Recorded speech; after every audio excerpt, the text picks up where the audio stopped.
And here we come. How's everybody doing? Happy Wednesday to y'all. Hump day. Hump day. You know, we are ready for it. Guys, welcome to the Trade Talks Live. I'm Roger Wakefield. I've been plumbing for 45 years. And we started doing this because we teach people that if you will study your niche, your industry, your profession for 30 minutes to an hour a day, within a year, you can move up to the top 5% of your industry just by learning things that other people aren't learning. Now, it's not so you have to know everything about everything, but it's so there's less out there that you don't know anything about. So we do this. If you've been here before, welcome back. If you're new here, welcome to the show. And if you're on TikTok, welcome to y'all. If you've got questions, comments, do me a favor, jump over onto YouTube, search the Trade Talks Live. Hit the subscribe button, ring the bell, that way you get notified every day that we go live at 11 o'clock Eastern time. And if you got questions or comments, put them in there. We'll get to them. As you see, though, I'm not here alone. That's it. Good morning, everybody. It is hump day. Man, happy hump day out there. It's a real one this Eric's week. got it right. Happy Whiskey Wednesday. It is. It is Whiskey Wednesday also. Yes, we love to support our whiskey drinkers out there. I should have put whiskey in my tea glass today. You know, and happy Wednesday, everybody. Henry Wakefield, 20-year pipe fitter by trade. Now I get to run Leak Pro, and we would like to thank Leak Pro for sponsoring today's episode of the Trade Talks. They build the most precise leak detection system for professional plumbers. And if you want to check out the equipment, I always suggest the complete kit. Comes with both devices. It's like a business in a box. Check out the complete kit at www.leak-pro.com. But also, if you're not familiar, give me a call if you don't know how to do leak detection, because you can come spend a couple days with me. Typically do it on Mondays and Tuesdays around here. We'll do a training where I'll teach you to locate lines, pinpoint locate leaks under a slab, outside of a slab, even in sewer systems. So give me a call at 1-8888-LEAK-PRO. I'd be happy to discuss the equipment or the training with you. And if you want to learn to do what we do this every day. And a lot of people tell me, like, I could never do YouTube. Sorry, I had to confirm a doctor's appointment. I could never do YouTube. And really, there's nothing wrong with YouTube. There's the voices inside your head that's telling you that what you do won't work on YouTube. I could have thought that when I started plumbing, but I decided, you know what? I think we're going to do okay. If you want to do YouTube, if you want to learn to do social media, to me, it started with YouTube, because YouTube is long form content that I can cut and paste and I can clip and I can share anywhere. So we started doing YouTube. But if you think you can't, I've made a free webinar to try to explain to you, look, you really probably can. And if you'd like to find out more about it, go to www.justmattroger.com. Think you'll enjoy it. We're going to jump into the national news. Now, federal funding open to repair water systems in 15 rural counties. Now, this isn't just about fixing leaky pipes.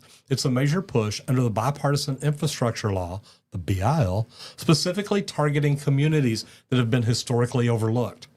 The $430 million is a slice of a much larger pie dedicated to water infrastructure. But this chunk is specifically aimed at creating opportunities for small and mid-sized contractors. Now, this is great because what's behind the money? Well, aging infrastructure. Many of these rural systems haven't been updated in 50 to 70 years. Now, we talk about New York a lot that has 36-inch water mains that they've actually put other lines around them because they're leaking so bad they can't fix them. Yep. But they're at a critical failure point. Now, this isn't just about inefficiency. It's a public health issue because without water, we're all in trouble. Now, there's a lead pipe crisis, too. The initiative places a heavy emphasis on lead pipe replacement. Now, this is a direct response to health crises seen in places like Flint, Michigan. I'm sure y'all remember that. Now, this is for contractors to help them. This means work that requires precision and documentation. Now, this also helps economic. The federal agencies are now mandated to ensure a percentage of the funding flows to disadvantaged communities. This initiative is a prime example aiming to create local jobs and build expertise within these rural counties. How's this help the contractors? Well, $430 million will help a lot. The lead service line, the LSL replacement, the lead service line, this will be the largest share of the work. Meaning, guys, we've been talking about getting rid of lead for years. Yep. So now we're getting deeper into it. It involves not just trenching or boring from the main to the home, but also interior plumbing work. So if some of these old houses that still have lead pipe, they're finally going to get replaced. Yeah. This is also for property restoration. Now, well modernization and rehabilitation for communities reliant on groundwater. This means new drilling, new pumps, motor replacements, implementing monitors systems, the new monitor systems. New mechanical rooms. Absolutely. And then trenchless technologies coming along. Yeah. We've done a lot with that with a lot of people. To minimize disruptions in established small towns, there will be heavy preferences for trenchless methods. So if your company's doing trenchless, this could be great for you. They're going to be doing pipe bursting, where they pull stuff in and make the old pipe explode so they can get rid of it. If your business specializes in any of these, you're in a prime position. Now, they're also going to be upgrading water treatment plants, installing new filtration systems, UV disinfection. Now, we did a lot of that out at Texas Instruments. Yep. And updating chemical dosing equipment. How can small businesses actually win these bids? Number one, get involved with bigger companies. Get out there and talk to them. Get your name on the list. We talk about this all the time. Look, if there's a bigger contractor in your area that bids stuff like this, get in and talk to them. Because the feds are encouraging states to break up massive projects into smaller contracts instead of single $20 to $30 million contracts. You might see 10 $2 million contracts going to 10 different contractors. Find the opportunities. This money flows from the EPA all the way down to state revolving funds, and contractors should be monitoring their state's Environmental Quality Association, TECQ in Texas. Water Resource Department websites, anything at all, don't just look for the federal portals. Get involved at a deeper level. The key search term is going to be Notice of Funding Opportunity, NOFO. And you need to get registered now because you have to have an active registration in the federal system to get awarded stuff. And SAM.gov tells you where everything is. And this process can take weeks to get registered. So do it now before the bids start in Q3, which is now where we're at right now. Guys, if you want to get going in this, get registered now. Yep. You have to, because that's a non-negotiable. If you're not in it, you don't get to be part of it. Yep. Bulk purchasing. Man. Now, you're good at this because of estimating. I am. And this is the bottom line. I love this because this is a different mindset than even I think all the time. Okay, well, I always talk about talking to that vendor and supplier doing this bulk purchase. But what if you're teaming up with other contractors when you go in to do a bulk purchase? They need to do a bulk purchase too. Guess what? That'll knock a couple % off for everybody. Both companies. Yeah. This is a completely different way of thinking about it. I've never thought of it this way. But it's great because it runs in line. And if you have that good communication with your supplier too, that helps a lot. That helps a lot to where maybe they can team companies up in some good purchases too. So with material costs remaining volatile, which we know they are, waiting for your supplier to give you a deal is not a good way to do it. But proactive contractors are creating their own economies of scale. Imagine if you go through 100 water heaters a year and you're like, look, if I could buy them at a cheap cost, I could just buy them all. You may get 1% off. But if your neighbor buys 100, his neighbor buys 100, his neighbor buys 100, maybe there's another guy that buys 500, then you say, okay, now we want a price on 1,000. Well, if you can get 3% off or 5% off, now you're doing really good. So this is about shifting from the lone wolf mentality to a wolf pack. Yep. We're all together. That's it. Good thing is cooperative buying groups versus the national GPOs, the group purchase organizations, it puts you on that level. For local co-ops, you can look at the high flexibility. It's built on trust with local peers. So you know what? You and your competitors now become friends. You're doing things together. You control the specific materials that you target. Maybe it's water heaters. Maybe it's rolls of PEX. Maybe it's rolls of copper. The Phoenix case study showed that a 21% savings on PEX. 21%. We talk about trying to save 5 or 10%, 21%. Guys, if you can save 21% on your materials, that goes straight to the bottom line. That's it. Most jobs are bid at 20%. Guess what? You're making 20% on the material. On the material, on the yeah. saving end. You're off to a head very start. beneficial. Yes. Now, look, this requires significant effort to set all this up. There's got to be legal agreements in place, shared data, and a designated leader to negotiate. And you want the guy who negotiates the best deals. It may not be you. Don't say, look, I'm not going to let anybody else negotiate for me. But I'd be at the seat at the table because I want to make sure, look, this is a straight up deal. Now, the national GPOs are some pros to that. There's instant access to pre-negotiated discounts on a wide catalog of items, from materials to fleet vehicles and cell phone plans. Less administrative work's involved when you got these too, but there's also some downfalls to them. You have less control over the specific brands, potential membership fees, and the discounts might not be as deep as a highly focused local co-op could be. Because if you're the highly local focused co-op, you can achieve greatness because you're negotiating. And you can say no. You can walk. They're not the only vendor in town. That's it. You're not chasing 1,000 prices. You're chasing one. Absolutely. This is the material that we're focused on. I'm not worried about everything else. So you're going to get the best price for that specific material. And the best way to do it, no matter what you're doing, is find your partners. Find who you want to team up with. Start with 2 to 4 trusted people that maybe you don't directly compete with. Maybe you do. Maybe it's a residential plumber, a commercial plumber, a hydronic heating specialist. You all use PEX. Just saying. And then you got to make sure that everyone agrees to share their consumption data for the last 12 months on 5 to 10 maybe high volume items. Like we said, copper pipe, PVC fittings, PVC pipe. Different things. If you're an electrical company, wire nuts, breaker panels, rolls of wire. Wire. How much wire did you use? How much wire did you use? You bought 1 million feet. We bought 500,000 feet. They bought 500,000 feet. They bought 2 million. There's 4 million. Maybe we up and buy 5 million at a discounted rate. We all get an extra 20% for free.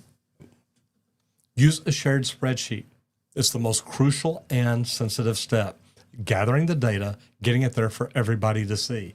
But then you project it out together. Combine your data to project a total order volume for the next quarter. And I'd renew this every quarter, not just once a year. Hey, look, we're going to buy for the next quarter.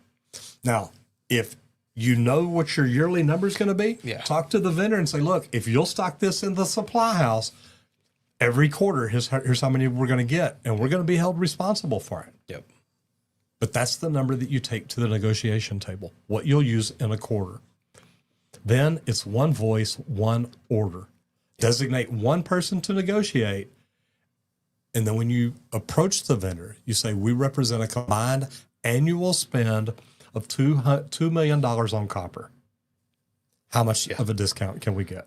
That's it. Because that takes you to a whole nother level of negotiating. Absolutely. It's, you have the order. They want that order.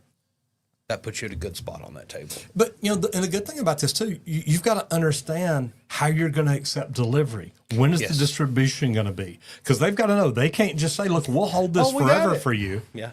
No, we got to know when you're going to get it and when you're going to pay for it. That's it. Will it all go to one shop, or will it be picked up by each individual company? Yeah. Or will the supplier make separate deliveries? And then you've got to look at how you negotiate. Leverage your data.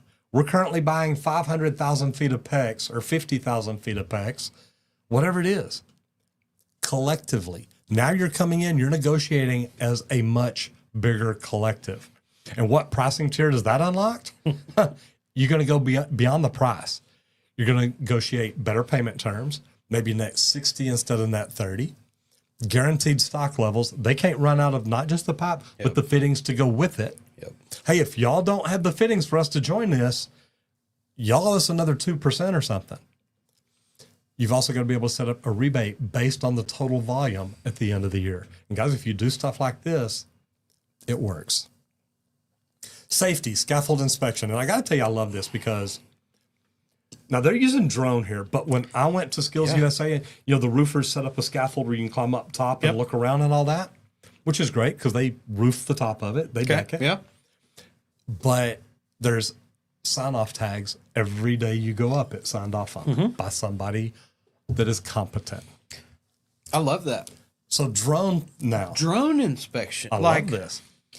Think of if you have ever been that competent person that built a scaffold and you went to inspect it, you've got to check, make sure every clip is in its place. Well, some of these scaffolds get really big. Oh, yeah. Real big. Like 10, 20 stories high. Yeah. Or floors high, stories high, whichever way you want to call If it. you have a drone to fly around and inspect that every pin is there, that saves time on the job. Okay. I think it's awesome.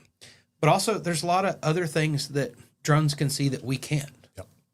You can program it with AI and everything to look for all those clips and verify and give you little green indicators. Yep, it's there. So that you can speed up this process even more. You can make it fly a lawnmower pattern across a scaffold. To where it does the facade exact same pattern every day. every time, so that it's And record visually it. inspecting it. That's it. Record it. It logs it. It sends it to the cloud. Oh, here's the document for today's. Then it sends that email to that competent person. Go sign the tag on that scaffold. And like you Men said with the can get green on dots, there. you can also make it tag anything where, hey, you got a red dot Red here. dot. What's wrong? Yep. You need to go and look at this exact location. And it can also detect those patterns. And that's how I say AI does it. It knows what a pin looks like in the hole, just like we do. You can train it on that, and it will look for those every spot. It should have one. Toe boards, anything. It'll inspect it all. You lay out that pattern that one time, the scaffold's not moving. They stay on jobs for months and months on end. Go out and do a quick drone flight every morning, and boom, oh, let me go fix this one spot. A clip came out or whatever the case is. But you can easily inspect the underside of the platforms and things also. You The can hard fly places this to get up in there and through the scaffold itself. That's it. If you've got spots where you don't have elevation ladders or planks or anything like that, guess what? The drone will fly right through it, no problem, and you can quickly inspect it without having to physically hit that location. But you do have to have some Legalities. certifications, and the FAA Part 107 certification. You cannot legally operate a drone for commercial purposes, That sucks. which includes any work on a job site, without this license. That's all. It's just it's a drone pilot license. That's it. And what that is all it is. Like if you want to go out to the lake and film some footage of some couples or something, guess what? You've got to have this because you're using that for Yep. commercial use, not just for personal use. And that's the difference here. And then you're the pilot in command. You are the pilot in command, and you are legally responsible for the safety of the drone, the flights, all the stuff. Insurance, your standard general liability policy likely doesn't cover drone operations, so you need a specific aviation policy or a rider to be able to do this on your job and be covered all of your legalities. So, Now, even with the Part 107, you may need to get clearance. yeah. I mean, if you're using like the LANC system, LAANC, if your job site is within a controlled airspace or near an airport, you got a CYA. Yes. And to get started, do your drone inspection. Make sure you inspect it. Make sure you take care of everything. Now, you don't need a massive Hollywood drone. Some of the little bitty ones, the DJIs, ones like we've used, they work great. They have high resolution cameras. They have obstacle avoidance, so they're not going to bump into stuff. And you can get a good flight time on them to do the entire, maybe you're doing more than one scaffold, and you can get these things for under a couple of grand. Now, there's a lot of different softwares for the apps for all that.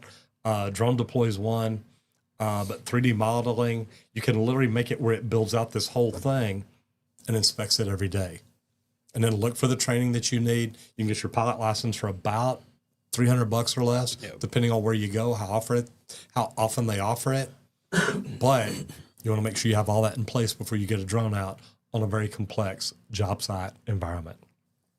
It can be a big deal. New construction. Now, micro apartments. Micro apartment, but this intrigued me, and I'm just like, holy cow, I've got to, let's go down this hole. The term micro apartment describes units typically between 200 and 400 square feet. Now, that's little. That's like a dorm room. It's a tiny door. That's Yeah, it. it is. Super small. You will be shopping at IKEA to furnish these rooms, I'm sure. Okay. Okay, but now this isn't just about building smaller rooms. It's the complete rethink of the mechanical, electrical, and plumbing. Yes, that's it. To make the maximum efficiency in the minimal space. Okay, for contractors, this is a high volume, high precision opportunity. When you've got that much crammed into a little space, everything has to be in its exact location, period. There is no room for errors here. You have to put your work in right. You've got to plan that work, and you've got to work that plan. 4-inch pipes, there's not room in the walls. There's no room. Yeah, like you can't get anything around it, things like that. So everything has to be planned ahead. High velocity systems and creative routing through tightly packed walls. There's zero tolerance for misplace in the rough ends. And kind of, guys, that's standard for the most part of any job building. Yes. That's it. You can't put the 3-ton unit in Yeah. a 300 square foot system. Yep. Because the demand is for ductless mini splits. And we love those. That's it. It's great. You can do it per area, different things like that. There's so many different styles and layouts that you can do with those. It's great. Also, some low profile fan coil units. These can be concealed in small ceiling soffits. We love how everything hides and gets tucked away nowadays.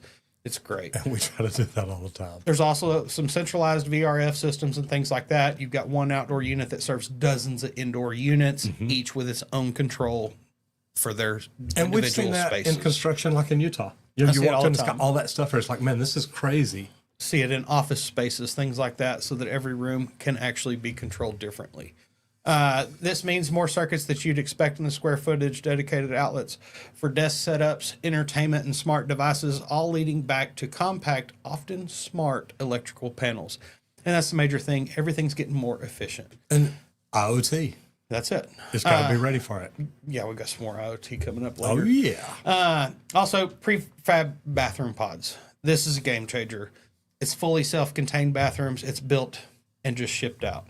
It's complete with the finished walls, the toilet, the sink, the shower, the lighting, the mirrors, all the plumbing, electrical stuff. Everything is there. You just connect it. It doesn't come with the water in it. It doesn't come. The pipes are empty. You're right. You got to add that part. Tie it into the building. Absolutely. You build it at the factory, then you just lift it in place, and That's your it. bathroom's done. It's craned Which up, we've seen. dropped into location. We have Love seen that. it. Roll that down the hall, plug it in over here, hook it up. There we go. And yeah, this is going to shift from on-site rough ends to on-site connections, and that's going to be the key here. Your job is to connect the pods, tail lights, hot, cold, waste power Plug it to in. the building's main arteries, and then boom, you're done. This is going to be faster, requires less on-site labor, and dramatically improves the quality control because you're building it in that set space. And I like this because the forward-thinking MEP firms, they're partnering with pod manufacturers now. If you're not building these things, there's a great opportunity there. And there's hot markets for it. Ann Arbor, the University of Michigan, Austin, hook 'em. Tempe, Arizona, Arizona State University. These aren't just college towns now. They're major tech hubs with explosive post-graduation job markets. Now, students are staying there. They're driving a permanent demand for a dense, efficient housing near the core of the cities. They want to be down by the universities. This trend is not just a bubble. It's a long-term shift in urban living. Now, I'm going to jump over here in comments real quick because we've got a few. Mr. Kevin Hawthorne, good morning to you. Great to see you in here, brother. We got started and been going strong. LaSalle Enengu says, let's go. How are you? Good to see you in here. Patrick says, good morning. Brother Eric G in the house. Whiskey Wednesday, baby. Matt McDonough says, Mr. Miyagi and Plumbing Squirt, what's up, brothers? Heading back to Vegas now. Happy hump day. Avery Birch, how are you? Let me click. Gotta on scroll this. up to Yep, do it. Yep. There we go. Matt says, tell me about that Leak Pro. Go Leak Pro. Great product. Corey Turnbull says, thank you for recommending Electrician U the other day. His videos have really pushed me to join the trade. Good for you. Should have been plumbing. Patrick Ramirez says, fantastic insight and suggestions. Thank you. Bulk buying is the best way to price out multiple jobs. Yes. And that's good too. If you're bidding multiple projects, get with the other estimator. Say, hey, what are we buying here? Yeah. Can we get a group discount? So I love that. Great way to look at it too. Eduardo Molina says, "Hey, Mr. Roger, after getting my master's this year, trying to go on my own, what's your advice right now? I'm with a company." What I did is I started out doing stuff on my own on the side, and then had to figure out how can I get enough on the side to where I can make my full-time income. Then I can get out and do that. Patrick says pre-flight confirmation, and using the pre-flight apps will usually tell you what's required based on where you're flying. Same stuff with the look at blueprints, guys. It works. Yeah, prefab heaven, it works. And micro housing is more of a storage space. Yes, as long as it's got a bed in there that stores my butt when it's time to go to sleep, I'm good. That's it. And Mike says, "I love watching the Sci-Fi Inspections. Great YouTube channel, CYFI. Cool. We'll have to check that out." Yeah. All right. We're going to jump into mindset real quick. Time blocking tricks. Now, trades pros are not real good about stuff like that.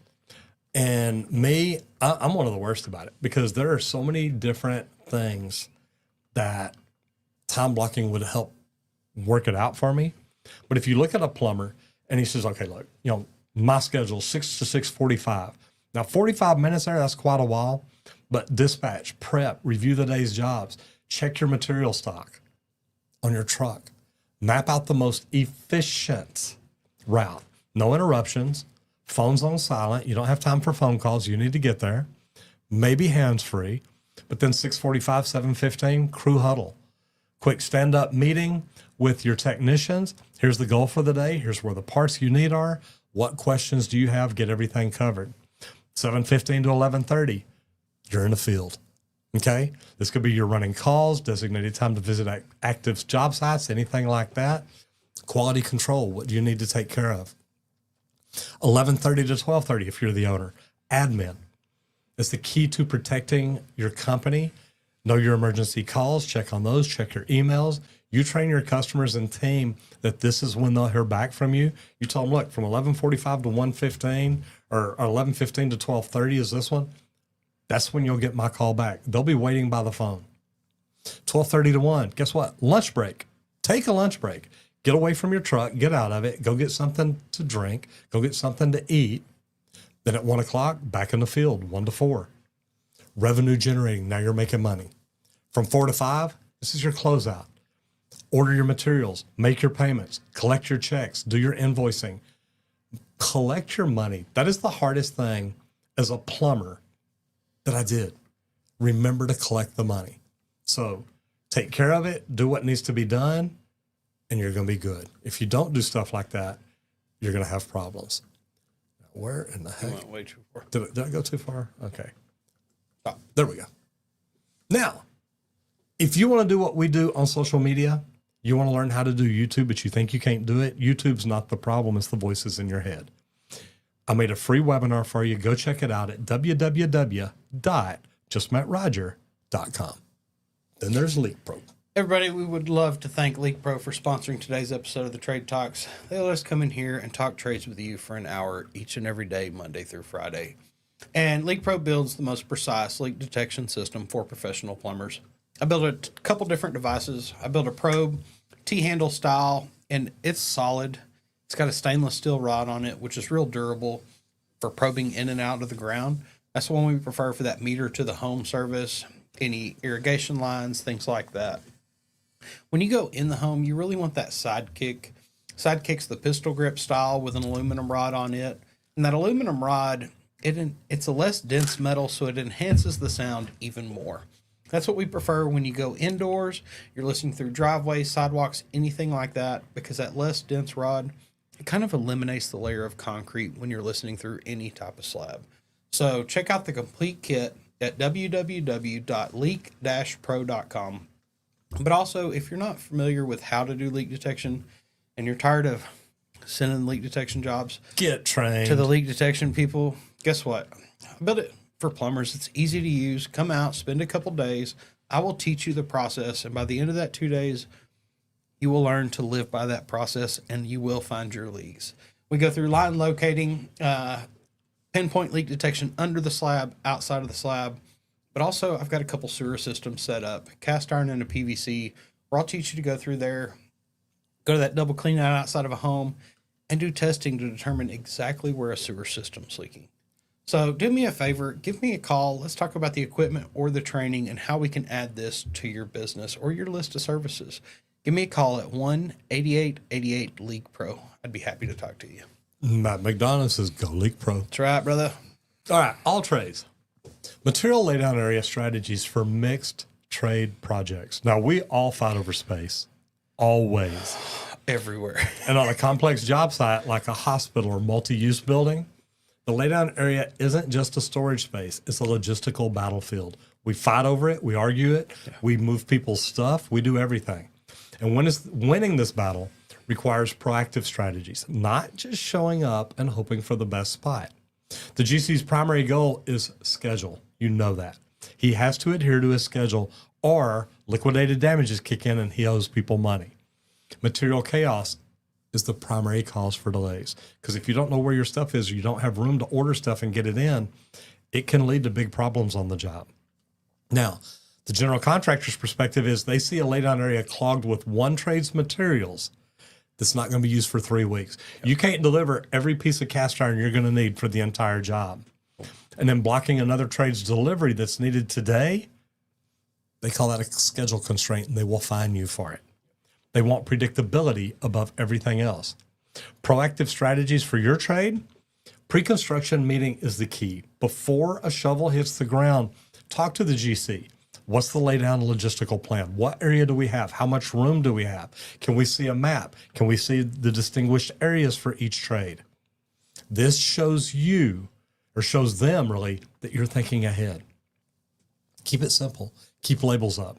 Know where every pallet, box, or bundle that hits the job site, where it's needed. I would even date them. That way my yard dog could walk through and say, wait, I got something that's going up in 2 days right here. I don't want to put a bunch of other stuff in front of it. Make it big enough that it's clearly seen from 20, 30, 40 feet away. If they can look over the crate and know when it hits the floor, it's going to help them out. But that also tells the other trades and the general contractor if your material's a priority or if it can be moved to a secondary area or if it's okay to put other stuff in front of it. QR codes. Those generate simple, you can generate simple QR codes that link to a Google sheet where somebody can literally shoot a QR code and say, okay, that goes on the 3rd floor on January the 17th. They know when it moves. That is good. And if you set up stuff like that, it's great.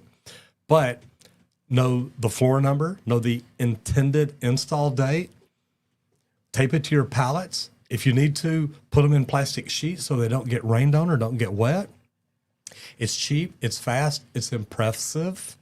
They love it. If they can look at your job and understand, hey, we're good here, it's going to work.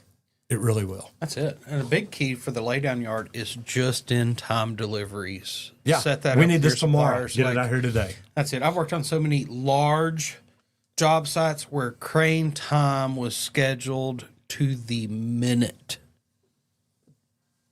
And you had your driver sitting out there, you saw your delivery, you're like, yep, 11 o'clock, 10:45, I see that truck sitting, boss. We're good to go. We're on good. our Get part. the crane ready. Yep. We will not miss. Yes. There's no slip, so don't let anybody go over on their minutes. All right, laws and licenses.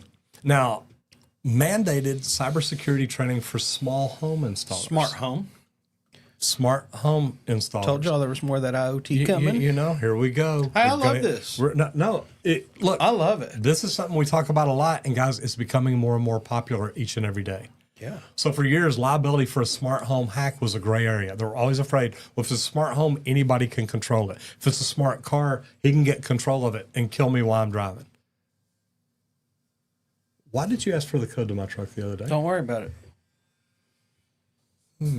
Coming soon. States are now placing the legal on the installer. Okay, if you installed it, you're responsible.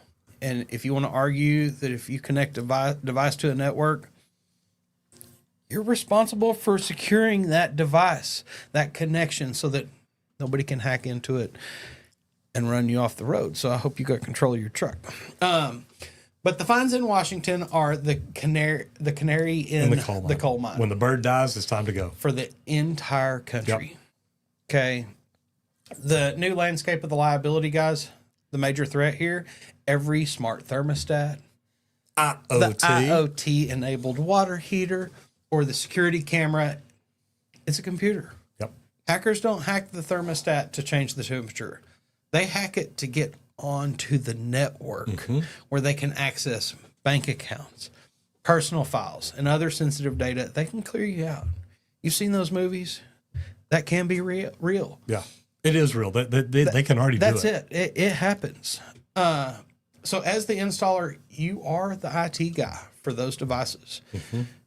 Using the default password, admin and password, that's no longer just lazy, guys. It's now being legally if defined. password is your password.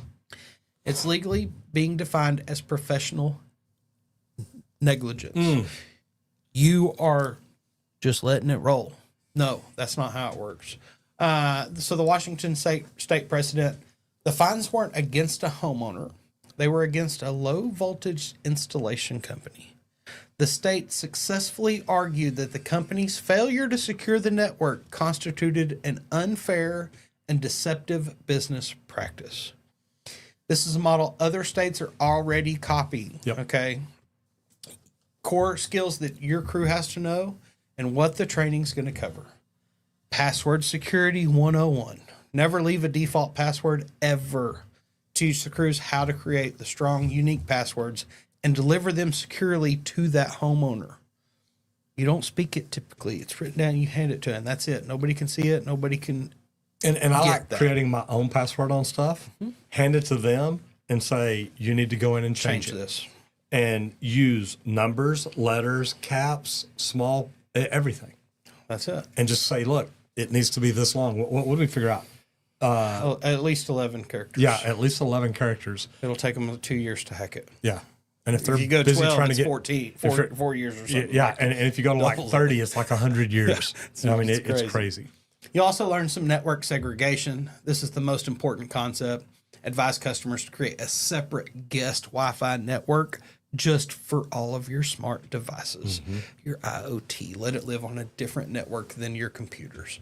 If it gets hacked, guys, the hacker's trapped on that guest network. It's not going to be able to access your laptop your phone, that you or do your anything else. business and stuff on. Create that separate network. It is a wonderful thing to do in today's. And see, this is why we do this, y'all, because this is good stuff for us to learn. I mean, it really is. When we had our security people come in and check our socials and everything, they're like, dude, the firewall you have built is bigger than 99% of the companies we ever walk in. Yep. We're protected. But you've also got to update your firmware. Show your crew how to check for and install firmware updates on the devices that they install.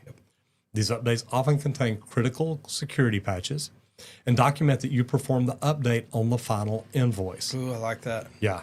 I like that. Yeah, because that's something most people would never even think to document. That's it. Look to your industry associations, organizations like the Custom Electronic Design and Installation Association, the CEDIA, and the CompTIA offer nationally recognized cybersecurity certifications. Many states will accept these existing programs that are out there, guys. They know it works. So if you get certified there, you're going to be good to go. Also, there's online on-demand training. There's tons of approved courses that are available online. Get out there and get your cybersecurity certification if you are out there installing smart devices on homes. Yeah. And it gonna doesn't take long to get certified. That's it. It's not a big deal. It's a few $100. Well, no, that was the pilot we were talking earlier, I guess. I don't know the price on this and didn't look, but get it.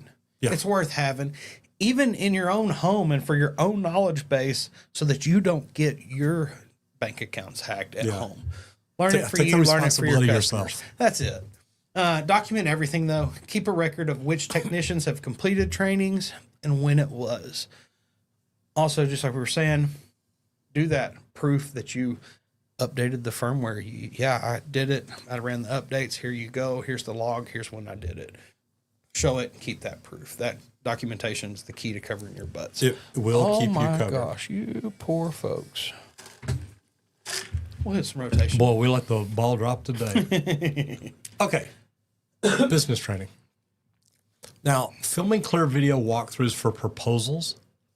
I also like clear videos for your final. Hey, look, we did everything we're supposed to do.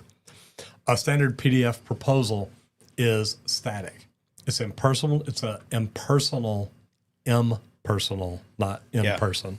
It's an impersonal document that forces the consumer or the customer to trust your words. A video walkthrough is dynamic. They can see it.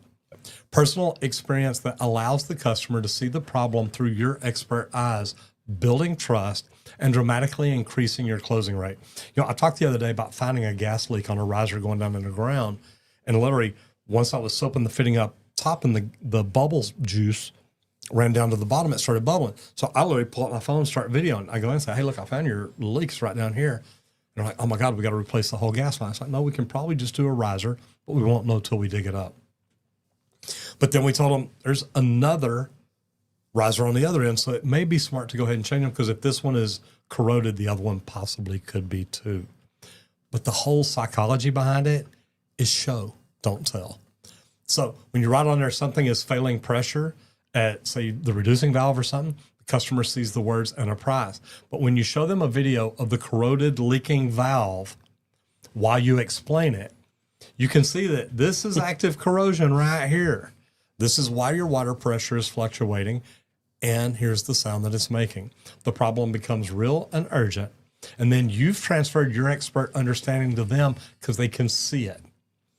And you can get under $250 professional kits that, I mean, things that go on your phone. iOgrapher used to be really good about having a thing that you could hold. Your phone or iPad could mount in it. Your light could mount on it. A microphone could mount on it. And you could just walk through and say, hey, because here's the deal. Your existing smartphone, the key is to always film it in landscape, horizontal. It looks more professional. Vertical video looks like a casual social media post. And then stability. Handheld gimbals work great. The DJI Osmo, which I've got, their smaller model, it's about $150. I think I paid like $120 for mine when I got them. Smooths out your shaky hands because you literally just walk around and point. It makes your video look polished and professional, and it's the biggest bang for your buck. And then audio. Get a lavalier mic. You can literally, man, I've got cameras these days that you turn them on, they come with a mic. As soon as you turn that mic on, it says, we're synced. Now you can walk through, shoot something. You get great video, great audio, but you can get some cheap lavalier mics for like $30 that'll just plug into your iPhone. Or you can spend $100, get a little bit better. Clear audio is the most important. It's more important than great video, because if they can hear you, they're good. If they can hear you describe it and see you do it, you are amazing. Let's start off, say hi. Hi, Squirt. This is Roger Wakefield from Texas Green Plumbing. I just finished a walkthrough of your property at yada, yada, yada. And I wanted to show you exactly what I found today. Here's the problem. Now you talk about that problem for a minute and a half. Walk them through 2 or 3 key issues. Get the camera close where they can see the problems. You can point things out. Here's that old water heater. See the rust on the bottom? See the moisture here? This is the signs of a leak. It's slow, but it's starting to leak. It's a primary concern that we discussed. Explain the solution. Again, about a minute. You don't have to go in super depth, but let them know what it is. Pan back, get back so they can see the space. That way they know it's theirs. When I run a sewer camera down a roof, I make sure I video out front. Is that your car? Just wanted you to know this is, oh my God, that's your backyard. See your swimming pool? Then they know it really is theirs. Do everything you can to communicate with them. Then you tell them what you're going to do. We're going to add a new drain pan because of this. We're going to do this. We're going to do this. State the outcome and the next step. Here's what we found. And then once we're done, you're going to have reliable hot water, better efficiency, and peace of mind. Not just for you, but for your children. Please review the detailed proposal sent via email, sign off of it, and then we'll get with you to schedule a date to get started. Guys, it's a great way to do it, and you can tell them exactly what you need to do. It works. It's good stuff. That's it. Specialty. Uh-oh, we're back on solar. I Hey, love it. something way different though. Like I No, thought this this was is really good. cool. Bed-mounted solar panel systems for non-electric trucks. Well, what am I trying to charge? My battery? Your tools, What? baby. This is a classic tradesperson innovation. Of course, let's use an existing asset, that truck bed that we've got already. to solve multiple problems at once. Huh? The cost of idling. Okay, how many times have you seen that guy sitting out there in his truck with it running? He's on his laptop and he's got it plugged in just so he can work. That's a lot of superintendents that run all the time. Makes sense. And they need convenient on-site power. They do. Or the guys that are working rural in locations where there's no power yet. This isn't just for off-grid enthusiasts anymore. But I want to be off grid. It's a practical ROI-driven solution for the modern mobile tech. Okay, and the core components here for that work truck setup: get some panels, 200 to 400 watt. That's kind of the sweet spot, and this is enough to provide a meaningful charge during the day without taking up the entire bed. Many are using rigid residential panels mounted on a simple aluminum frame that sits over their truck bed cover, preserving that storage space, because we know we've got tools. That's what we got trucks for. That's right. But the charge controller, this is the non-negotiable. This is the brain. Okay, it prevents the solar panels from overcharging and destroying your batteries. There is a maximum power point tracking here, and these controllers are more expensive than the PWM, but are up to 30% more efficient. You want it to last longer. You want it to run smoother. You don't want it to overcharge ever, meaning that you're going to get more power from the same panels, and it's worth that extra cost. This is going to be fed to a battery bank of 100 to 200 amp hours. It's a lot of power. No, it is. Pulling out of the bed of my truck. Out of the sun, out of the bed of your truck. That's your fuel tank, guys. Okay. The ATM Deep Cycle. Okay. The rugged, budget-friendly choice. Heavy and can't be drained as deeply. There's lithium iron phosphates, which is the premium choice. It's half the weight. It can be drained almost completely, and it lasts 5 to 10 times longer than the AGM. The prices come down significantly, making it a better long-term investment. The inverters, 1,000 to 2,000 watt. This converts that DC power to AC outlet power. Which is required. Which is what, that's it. It must be a pure sine wave inverter. Yeah. A cheaper modified sine wave inverter can damage sensitive electronics and the battery chargers for your cordless tools. So you've got to have the right setup to do what you're actually trying to do here. Real world ROI calculation here. Setup costs about $1,200. Get your panels, your controller, the battery, and your inverter, and a little bit of wiring. The savings, though, let's assume that a truck idles half gallons an hour. Okay. Assume that gas costs $3.50 a gallon. Pretty close. So your cost to idles, $1.75, just under $2. If that setup prevents just 1 hour of idling a day, that's a savings of $1.75. Okay. Okay. Just on the gas portion. Over a year, though, 250 work days, that's $437.50 in fuel savings alone. Just the gas itself, all by just having that solar setup put in. But the system literally pays for itself in under 3 years, and that doesn't even count the convenience factor or the cost of a separate generator. Mm-hmm. So you need power out there anyway. This is a great way to do it to where you're getting that free power. It's you pay on the front end, but that's it. And that's what I kind of love here. You know, and that's cool because this is something that, I mean, we don't think about. As trades guys, and I don't mean it's bad, we hop in the truck, we turn it on, we plug in our computer, we start working. It is what it is.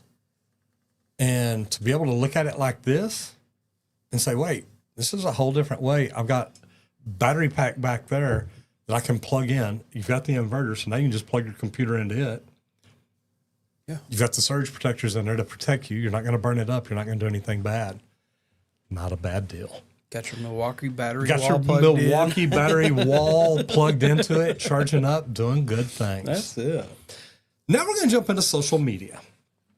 Now, we are talking about a buddy of mine who is actually was in the house a little while ago. I think he still is. Eric G says a good resource is HTA certified.org.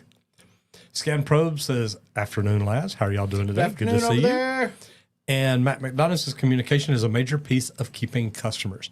Guys, that's the biggest piece when it comes to keeping customers. All right, so I'll let you have it. We're going to talk about Eric.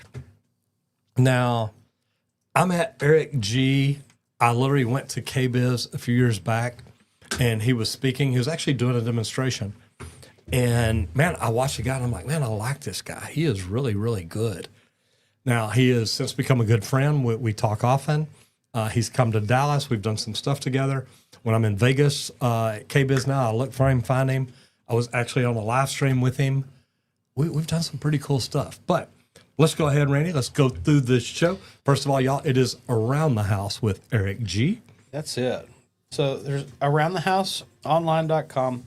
And guys, you're going to see him more on news stations and things. He does news on Fox. I think it's in the Portland area. Yep. And Eric, if you're in here, you can tell us where all you're at. I'm going to grab this real quick. Go ahead. And just move it over here and scroll down. That way, if he does jump in, Matt says, I've seen solar trailers powering jobs. There you go. That's what's up. Okay, all you. Anyway, yeah, he does Fox because I was in Vegas. We went live on the Fox network there in Vegas. He does pretty cool stuff, and he's on the news and television a lot. That's it. Now, we pulled up his YouTube channel here, 526 subscribers. So if you're not, go sub. Go sub. 125,000 views here. And guys, I met Eric. What show were we at? Probably KBIS. KBIS? I think it was KBIS. We were at, actually, I think that's where we were. As funny as that's where we were. That is year. where we were standing. That is where I met him. Was at the Toto stand. That's right. We were right there. Were you there this year, KBIS? Okay. Yep. Yeah, because remember I think these you met him fancy last year sinks too, and because everything. he came over to the quick fitting. Yeah, and booth. I think we did, but like it's hilarious that the Toto is what came up because I'm like, oh my gosh, that's actually where we talked this You bet. year. Man, they got that big, huge tub. I want one of those so bad. Tubs are nice, man. Some of the Totos out there. Mm-hmm. But guys, he covers a little bit of everything. A lot of podcast type things here. Stormproof your castle. He does some roofing things. Covers a little bit of everything around the house. It's not just one So thing. it says right here, he's just wrapping up his TV show in Portland, Oregon. Perfect. And he's on 76 radio stations across the United States. That is amazing. That's it. And then Lori, of course, this seems like a cool guy, even though he lives on the wrong side of the state. Yeah. See, There's his podcast. We've got Lori fitting in with the trades well. I love Absolutely. it. Already talking trash. Already talking trash. But yeah, like he runs through here. He's out there doing it, guys. Mm-hmm. And that's what we're always talking about on this channel. And that's why we promote people on socials and stuff, is to show off you can do it too. Absolutely. Doesn't matter who you are. And indoor air quality is huge. Tight homes that don't leak out a lot of air, things like that. That was the demonstration I saw him doing that day. And I'm telling you, just the way he does it, the way he talks about it, he understands it, he cares about it, he lives it, he breathes it. It's neat stuff. And he knows he's on the wrong side. Good times. But guys, on socials, if you're in the trades, get out there, show it off. We need more tradespeople all the time. With everything going on, it's creating more trades jobs and not more people necessarily jumping in. So try to promote it, try to share it, and that's what I love about this. He's out there doing it, promoting it, showing people what to do, how to do things right. I was watching a couple of videos on the news network that he's got some videos on and stuff, which were really nice. Now we're subscribed on both channels because I know I'm subscribed on mine. Perfect. Absolutely. But yeah, out there doing the thing, man, and that's what it's all about. the key for socials, guys. Get out there and do it. Keep it going. Promote the trades. We definitely need more people. And it's great because, y'all, I go to trade shows and I go for a reason because I get to meet people. I get to meet vendors. I get to meet companies, but I also get to meet people and build relationships with them. That's what's neat about getting out there and seeing Eric. He's there. He's doing the same thing I'm doing. He speaks a lot more than me. He's got a great speaker manager that gets him out, gets him on stages, and does a lot of cool stuff. Love his radio gigs. He does a lot with sponsors, so he does a lot of cool stuff. If y'all want to learn to do what we're doing, And I think that what we do is phenomenal. But if you want to learn to do YouTube, it's something that I fell into. I mean, just being 100% honest, I walked into the wrong room and heard a guy talk. And when I first heard him talk, I thought, this guy's nuts. He has no idea what he's talking about. He said that YouTube was the second largest search engine in the world. And I thought, no, it's not. That's just where I store my videos. This guy's crazy. So I shut my notebook, turned around to get up and walk out, and the back of the room was full. And luckily, even as a plumber, I'm smart enough. I turned around and looked back up at him and thought, man, the room is full. Maybe he does know something. And then he said, and YouTube is owned by Google, the largest search engine in the world. So what I want you to think about is, what could YouTube do for you? Because YouTube's not the problem. It's the voices in your head telling you it won't work for you. If it works for a plumber, it can work for anybody. And guys, that's the truth. If you want to learn more about it, I made a free webinar just to try to help you get over the mindset, get over the hurdles. But go check it out at www.justmattroger.com. I think you'll really be surprised, and I think you'll get in there and you'll discover there might be a way to help YouTube grow you. That's it. Everybody, we would like to thank Leak Pro for sponsoring today's episode of the Trade Talks. They build the most precise leak detection system for professional plumbers. And if you want to check out the equipment, I suggest the complete kit. It comes with both devices. That way you're covered for indoor and outdoor leaks, underground or under a slab. Check out the complete kit at www.leak-pro.com. But also, if you're not familiar with how to do leak detection, you're tired of losing those jobs when you send it off to some leak detection guy and you never hear that customer again, give me a call, because I do a 2-day in-person training. I'll teach you how to do that leak detection, run through our process multiple times, and you'll have it driven in and you'll understand, man, I work this process. I'm going to find the leaks. I'm going to be able to keep those jobs in-house and handle it and take care of my customers myself. So give me a call at 1-8888-LEAK-PRO. I'd be happy to discuss the equipment or the training and how it can benefit you in your services. And guys, here's the deal. If leak detection people are 6 weeks out, that tells you how much work there is out there. And you have an opportunity, especially if you're a plumber, if you're a plumbing company, you understand the systems, you understand the installation, you understand how lines should be ran. You understand that this is a great opportunity for you.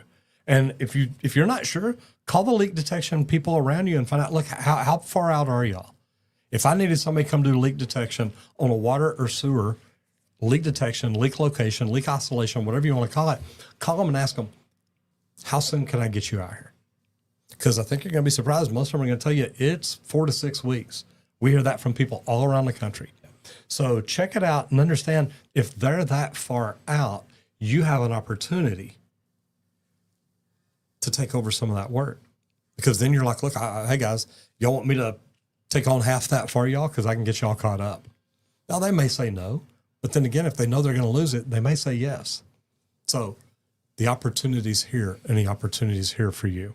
Yep. So if this is something you want to try, I think you'll enjoy it.